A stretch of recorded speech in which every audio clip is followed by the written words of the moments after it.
చింతపండు వాడితే బోన్స్ బాగా గుల్లగా అయిపోతాయి, మంచిది కాదు అని చెప్తారు. అండ్ మేము గూడా ఆయుర్వేదంలో పాత చింతపండు మంచిది అంటాము. కొత్తగా వచ్చింది తెల్లగా ఉన్న చింతపండు మంచిది కాదు అంటాము.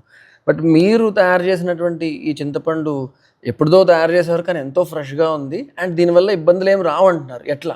మామూలుగా ఈవెన్ పాత చింతపండు తీసుకుంటే గూడా కొంచెం ముందు తెంపినా గానీ, అది టైమ్ పీరియడ్‌లో ఊరుతుంది. ఆ! కొంచెం ఆ! ఫెర్మెంటేషన్ అవుతుంది. అవును. సో, ఊరినప్పుడు దాంట్లో దోషాలు పోతాయి. ఇంకా మనము ఫ్రెష్ చింతపండు తెల్లగా ఉండాలి. నల్ల చింతపండు ఉంటే మన వాళ్ళు వాడరు. అది సైకలాజికల్‌గా ఉంటుంది. సో, ఫ్రెష్ చింతపండు వాడినప్పుడు మనము దాంట్లో రసం రావాలి అంటే ఉడకబెట్టాలి. ఆ ఉడకబెట్టినప్పుడు దాంట్లో దోషాలొస్తాయి. దాని బదులు ఆ ఫ్రెష్ చింతపండునైనా నానబెట్టుకొని ఎక్కువ నానపెడితే అది చెడిపోతుంది. నానపెట్టినప్పుడు మన బయోసాల్ట్ వేసుకొని దాని రసాన్ని మనం లాస్ట్‌లో వేయాలి. దీన్ని ఉడికించే పని లేదింక. ఈ చింతపండు గుజ్జు మనము ప్రిజర్వేషన్ మైక్రోబియల్ యాక్టివిటీతోని ప్రిజర్వ్ చేస్తాం. పండిన చింతపండు గుజ్జు. ఇది నిల్వ ఉంటుంది ఎప్పటికైనా.